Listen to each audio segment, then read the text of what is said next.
inside Burt Reynolds' multi-million-dollar car collection. A phone call in the mid-1980s ended one of the strangest perks in Hollywood history. Burt Reynolds had been promised a brand new Trans Am every single year for the rest of his life by the president of General Motors. When the deliveries suddenly stopped, Reynolds called to ask what happened. He was told the deal was never for his life, it was for the president's life, and that president was dead. By then, Reynolds already owned more Trans Ams than almost anyone on Earth, several of which now sell for hundreds of thousands of dollars at auction, alongside the surviving vehicles from his other films, and the one quiet, unglamorous classic he actually called his favorite car of all time. Number 7. The 1987 Chevrolet R30 pickup, the Cannonball Run recreation. The most modest vehicle connected to Reynolds was a recreation of the pace truck used in the 1981 film The Cannonball Run, commissioned because, in the words of his friend and business partner Gene Kennedy, the originals used in filming had been disposed of for liability reasons. This R30 carried Indy hauler graphics referencing the 1980 Indianapolis 500 and had been upgraded with modern drivetrain improvements beneath its period-correct bodywork. According to Kennedy, Universal Studios would not allow the sale of any vehicle that may have sustained frame damage during stunt filming, which is precisely why nearly every car connected to Reynolds' on-screen legacy exists today as a recreation, rather than the original.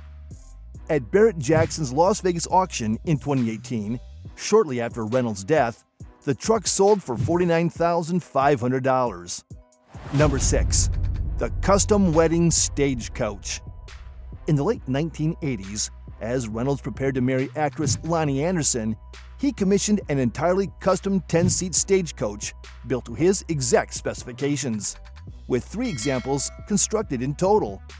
Despite its Old West appearance, the Stagecoach was powered by a genuine 5.7-liter V8 engine, sending power to all 4 wheels, making it a truly functional, road-legal vehicle rather than a static prop.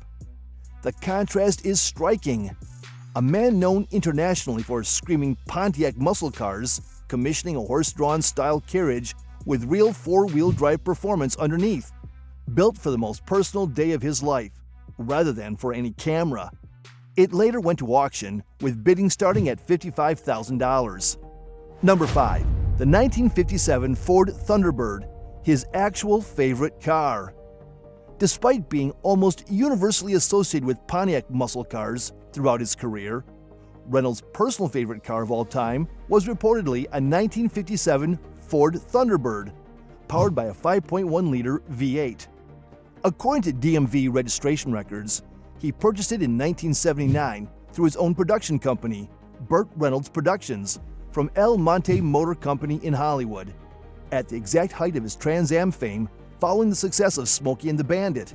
The Thunderbird's quiet presence in his garage, away from cameras and movie tie-ins, reveals something genuine about Reynolds as a private owner rather than a public movie star.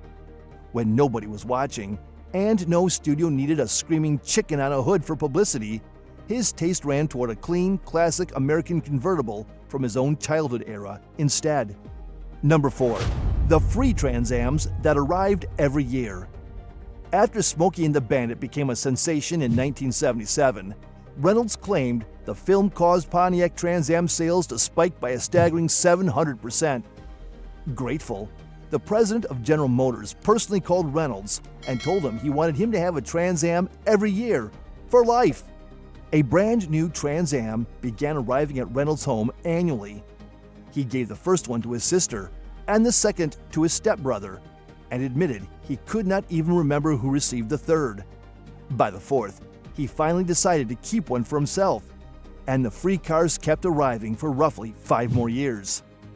Then one year, no Trans Am showed up.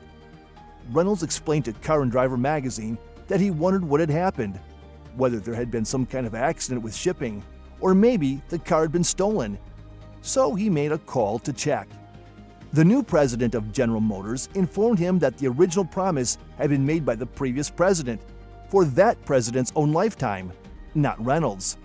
That president had since died, and the new man in charge made clear, with barely restrained satisfaction that as long as he was president, Reynolds would not be getting one anymore. The deal, and the annual delivery of free Trans Ams to one of Hollywood's biggest stars, was over for good, ending a perk that had lasted nearly a decade. Number 3. The 1978 Pontiac Firebird Trans Am, the Hooper and Bandit recreations.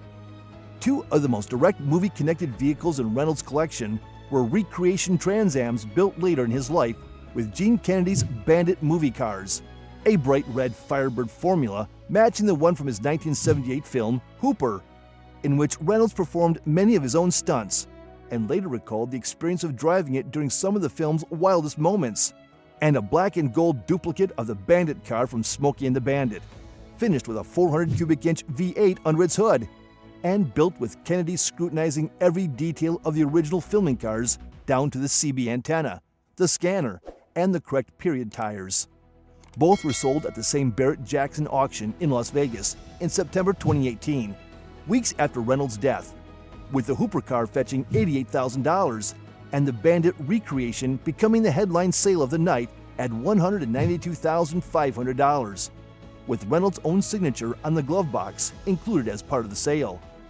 Haggerty valuation expert Greg Ingold noted at the time that while these cars never actually appeared on screen, they still commanded far more than average market rate purely because of their documented Reynolds ownership. Number 2. The original Universal Studios promotional Trans Am.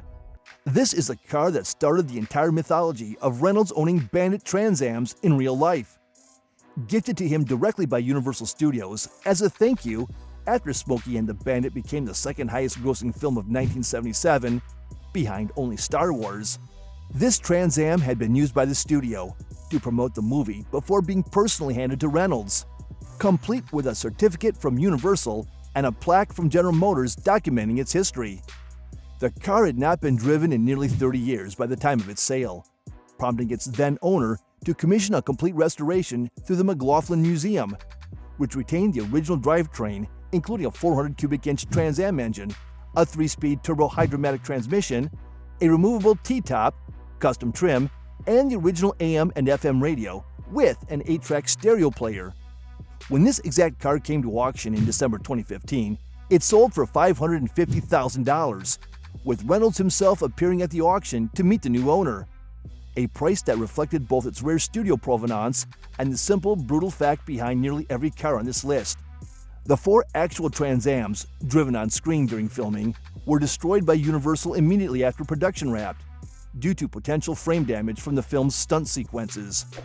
Every recreation, every promotional gift, every later Trans Am Reynolds personally owned exists specifically because the real ones are gone. Number 1.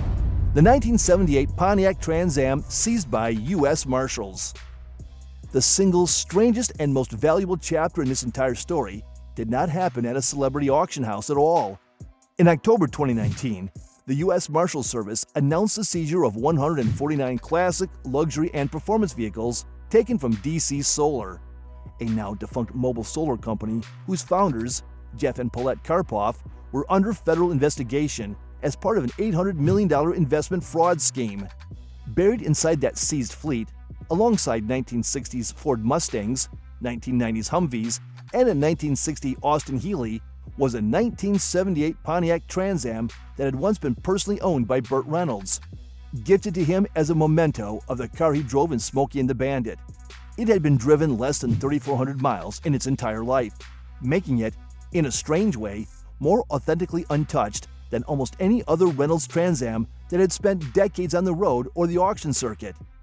The sale, handled by Apple Auctioneering, with a preview held in Woodland, California, became the largest single-owner car collection ever auctioned by the U.S. Marshals Service, with online bidding across the full 149-vehicle lot, pushing past $5.5 million before the sale even concluded, and bidding on the Reynolds Trans Am alone topping $65,000 within the first 2 days.